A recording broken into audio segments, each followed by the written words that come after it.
أعوذ بالله من الشيطان الرجيم. بسم الله الرحمن الرحيم. يسبح لله ما في السماوات وما في الأرض الملك القدوس العزيز الحكيم. هو الذي بعث في الأميين رسولا منهم يتلو عليهم آياته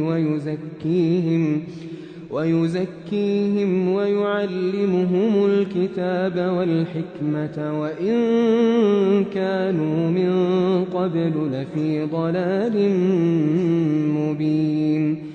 وآخرين منهم لما يلحقوا بهم وهو العزيز الحكيم.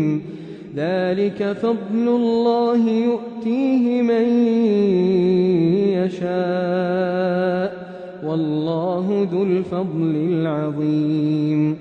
مثل الذين حملوا التوراة ثم لم يحملوها كمثل الحمار يحمل أسفارا بئس مثل القوم الذين كذبوا بآيات الله والله لا يهدي القوم الظالمين. قل يا أيها الذين هادوا إن زعمتم أنكم أولياء لله من دون الناس فتمنوا الموت إن كنتم صادقين ولا يتمنونه أبدا بما قدمت أيديهم والله عليم بالظالمين.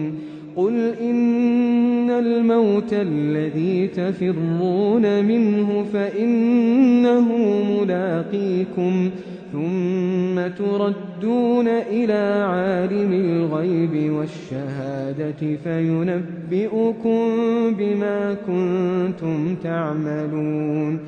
يا أيها الذين آمنوا إذا نودي للصلاة من يوم الجمعة فاسعوا إلى ذكر الله وذروا البيع ذلكم خير لكم إن كنتم تعلمون.